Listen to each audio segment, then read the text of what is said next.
যার লাগিয়া এমবি ভরো তার তো বাটন ফোন কেমন করে বুঝবে রে সে কেমন করে বুঝবে রে সে ডিজিটাল তোর মন তুমি যার লাগিয়া এমবি ভরো তার তো বাটন ফোন আরো আসতে বলো তোমরা যে যুবক আমার সন্দেহ লাগে কি চলবে চলবে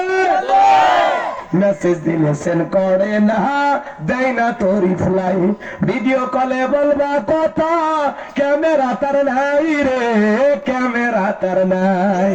ডিজিটালে যুগ জামানাই ডিজিটালে যুগ জামানাই ইয়া না তার মন তুমি যার লাগিয়া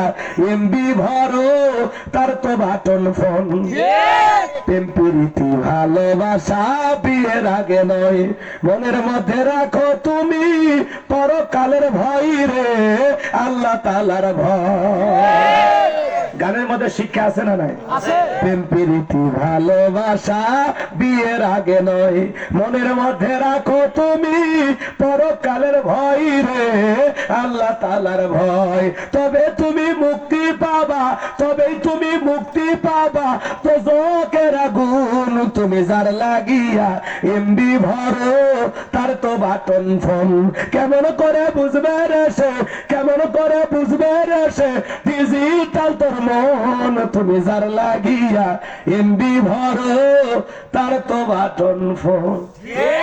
এই মোবাইল যুবকদের মাথা খাইছে কথা কর না আমি কথা দিয়েছি বিয়ে আমি করবো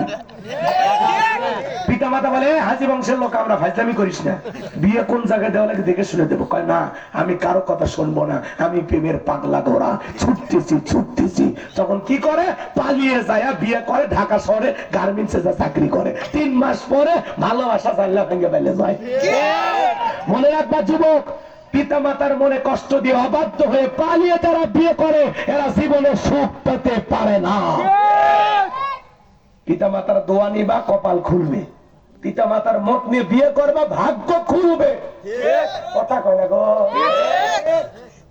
কোন কোন যুবক আছে মা বাবার পছন্দের মেয়েকে বিয়ে করবা হাত তোলো হাত তোলো তারা বিয়ে করবে হাত তোলো কে মা বাবা যেখানে বিয়ে দিবে সেখানে বিয়ে করবা মনে থাকবে তো ইনশাআল্লাহ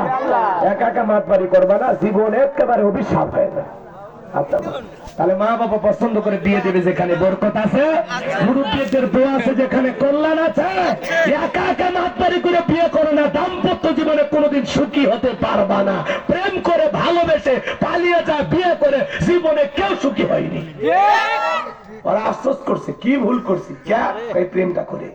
তার মানে বিয়ের আগে হারাম কোন সম্পর্কে জীবনে কোনোদিন শান্তি পাওয়া যেতে পারে না এজন্য বিয়ের আগে অবৈধ প্রেম ভালোবাসা করা জায়েজ না হারাম ওয়াল্লাযীনা হুম লিফুরুজিহিম হাফিজুন নিজের যৌবনটাকে সংযত রাখো নিজের যৌবনটাকে কন্ট্রোল করো আল্লাহর ভয়ে যৌবনকালে বেশি বেশি ইবাদত করতে হবে নামাজ আদায় করতে হবে যৌবনকালটা আল্লাহর জন্য কুরবানি করতে হবে এই যৌবনকালে আমরা গুনাহ করতে ভালোবাসি আর যৌবনকালের ইবাদত আল্লাহ পছন্দ করেন আমরা আমরা বেশি বেশি ইবাদত করবো তো ইনশাআল্লাহ আল্লাহর ভয়ে আজ থেকে গুনাহ ছেড়ে দেবেন কারা কারা হাত তোলেন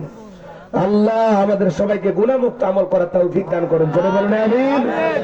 আর কথা বাড়াবো না বক্তা শ্রোতা সবাইকে আল্লাহ পাক আমল করার তৌফিক দান করুন হযরত আলী আর বাদশার কথা বলতে গেলে ওই আরো আধা ঘন্টা ওয়াজ করা লাগবে ও দরকার নাই